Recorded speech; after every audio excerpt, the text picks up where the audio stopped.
Evening. Fast my English में स्वागत है। और यह वीडियो उन बच्चों के लिए है जो 12th क्लास में पढ़ रहे हैं, चाहे वो साइंस के बच्चे हैं, चाहे आर्ट्स के बच्चे हैं या कॉमर्स के बच्चे हैं। आप सभी को बाबू कम से कम सिलेबस आपको जानना पड़ेगा इंग्लिश का, कि कौन कौन सा चैप्टर आप लोग को इंग्लिश में पढ़ना है। ठीक है, तो आज के क्लास में हम लोग बात करने वाले हैं सिलेबस ऑफ इंग्लिश, अंग्रेजी का सिलेबस। और यह कितने मार्क्स का होगा?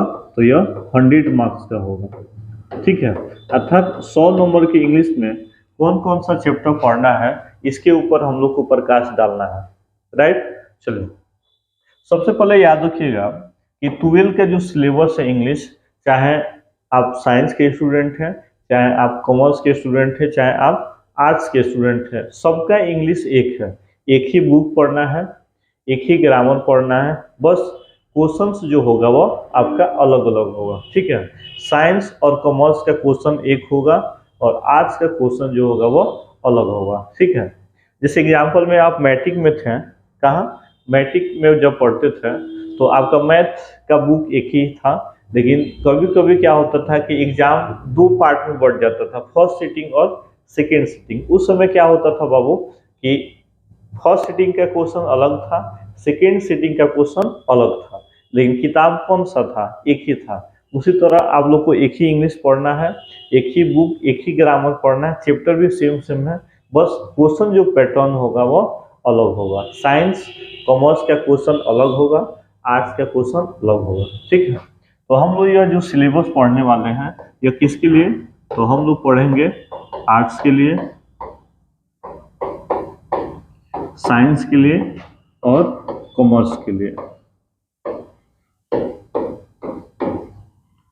ठीक है, किसके किसके लिए?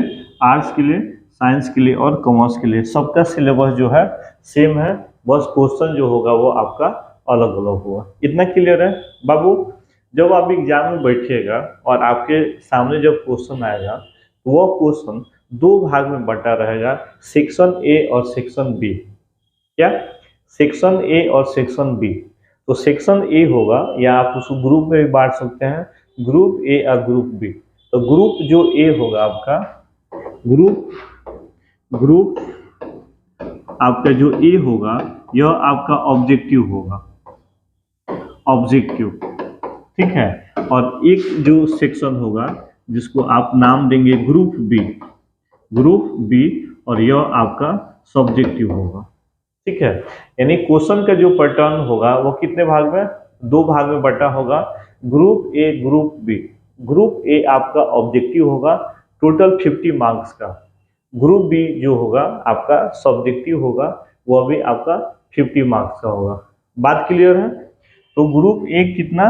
50 मार्क्स, ग्रुप बी वो भी 50 मार्क्स होगा, लेकिन क्या रहेगा? आपका सब्जेक्टिव रहेगा। ठीक है, उसके बाद याद रखेंगे कि जो ग्रुप ए ऑब्जेक्टिव होगा उसमें दो सेक्शन से क्वेश्चन रहेगा, एक ग्रामर से और एक बुक से। एक ग्रामर से, एक बुक से। तो ग्रामर से पूछा जाएगा क्वेश्चन 30 मार्क्स 30 नंबर का, और बुक से पूछा जाएगा 20 मार्क्स 20 नंबर का, यानी टोटल आपका क्या हो गया? 50 हो गया। आप इसका स्क्रीनशॉट ले लीजिए। चलिए सामने देखिए।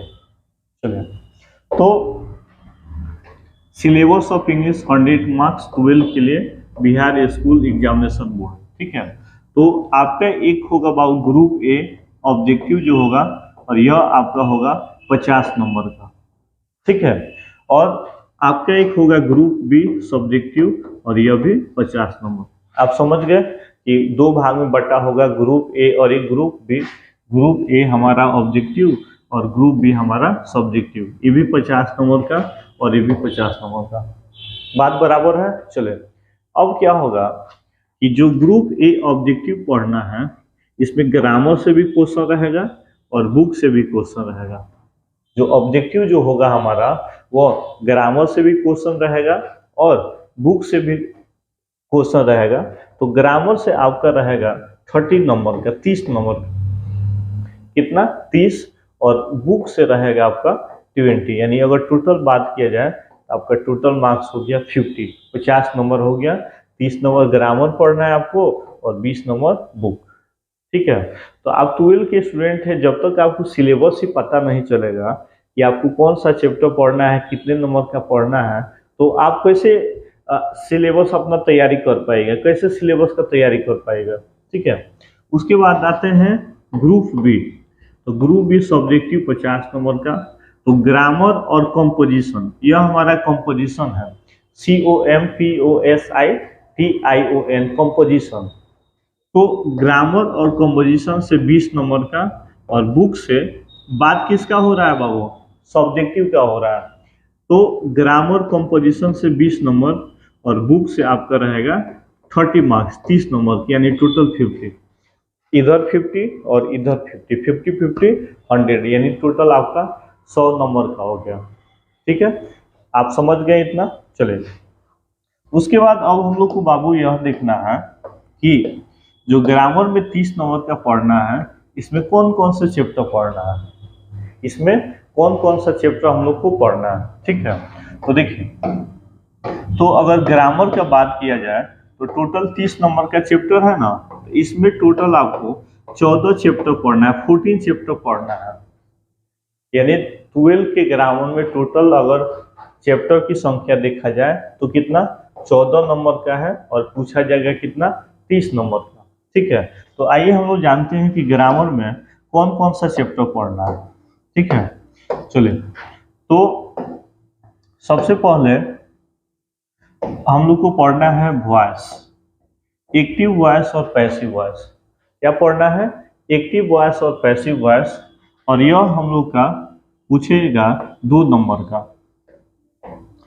हाँ, ठीक है, चलो, तो एक्टिव वॉइस और पैसिव वॉइस हमारा पूछेगा कितना, 2 नंबर का। ठीक है, उसके बाद हम लोग को पढ़ना है modal verb, can, could, shall, should, will, would, may, might, इसका यूज कहाँ कहाँ होता है, यह सब जो है हम लोग को इसी चैप्टर में पढ़ना है। ठीक है, जिसका नाम क्या है, मॉडल वर्ब, और यह हम लोग को पढ़ना है 2 मार्क्स, 2 नंबर का। उसके बाद आपको थर्ड चैप्टर पढ़ना है सिंटेक्स, सब्जेक्ट वर्ब एग्रीमेंट।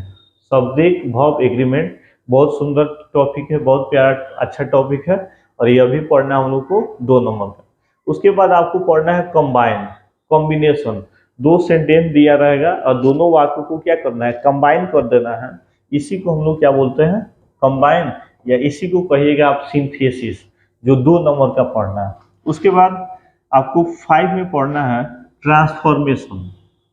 क्या पढ़ना है, ट्रांसफॉर्मेशन, और ट्रांसफॉर्मेशन में 3 आप चैप्टर आपका आ जाएगा, एक डिग्री होगा, एक रिमूव टू पढ़ना है, और एक चेंज ऑफ सेंटेंस पढ़ना है। ठीक है, क्या नाम है बाबू, ट्रांसफॉर्मेशन, बोलो। चलो, उसके बाद 6 में पढ़ना है प्रीपोजिशन, इन कहाँ लगता है, टू कहाँ लगता है, बाई कहाँ लगता है, ऑफ कहाँ लगता है, विथ किसके साथ भरते हैं, बिटवीन कहाँ, अमॉन्ग कहाँ, यही पढ़ना है किसमें, प्रीपोजिशन। कितने नंबर का, 2 नंबर का पढ़ना है।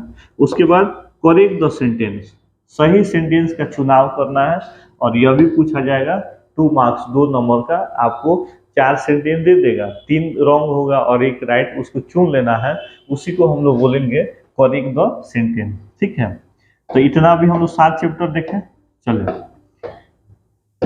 उसके बाद 8 चैप्टर में अगर आते हैं, 8 में तो हम लोग को पढ़ना है टाइम एंड टेंस, समय और काल, और यह हम लोग को पढ़ना है 2 नंबर का। ठीक है, उसके बाद हम लोग आते हैं verb, go, went, gone, going, goes, speak, spoke, spoken, ये सब आपको याद होगा, यह पढ़ना है आपको 3 नंबर का। उसके बाद स्पेलिंग टेस्ट या मिस्टेक वर्ड, आपको 4 स्पेलिंग दे देगा, 3 गलत होगा, 1 सही, और बोलेगा उनमें से चुन लीजिए। ठीक है, उसको क्या बोलते हैं, स्पेलिंग टेस्ट, यह भी 2 नंबर का पूछा जाएगा।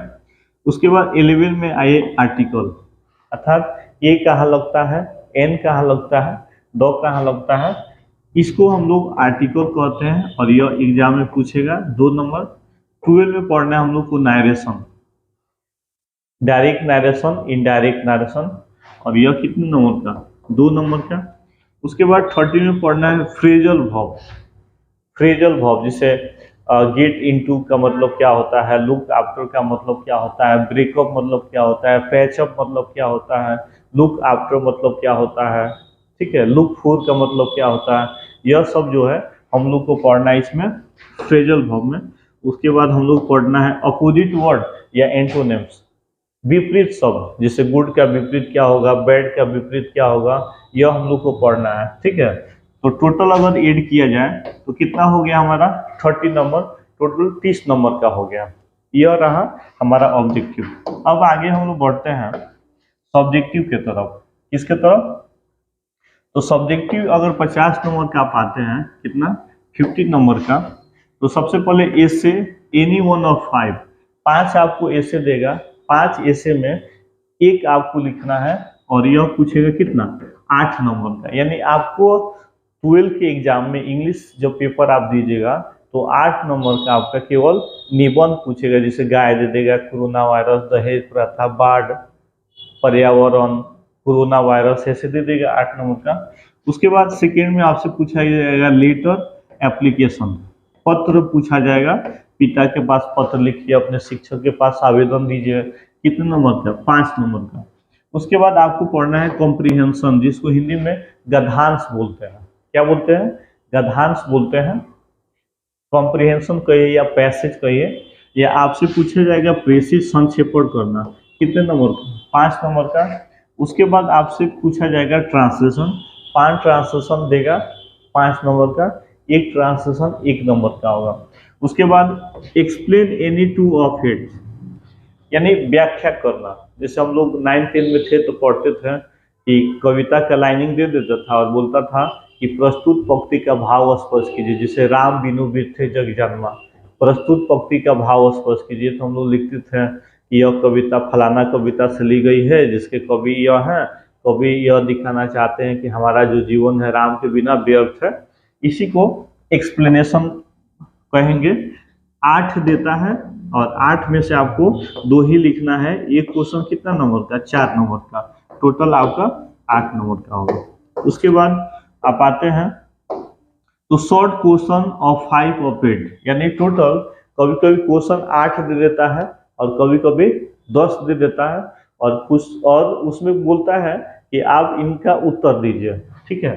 तो 12th बुक में याद रखिएगा, सब्जेक्टिव में क्वेश्चन आंसर टोटल संख्या कभी 8 देता है, कभी 10, लेकिन आपको आंसर लिखना है मात्र 5, और एक क्वेश्चन जो होगा कितने नंबर का, 2 नंबर का होगा, ठीक है। उसके बाद प्रोज पोइट्री से समरी रहेगा 5 नंबर का।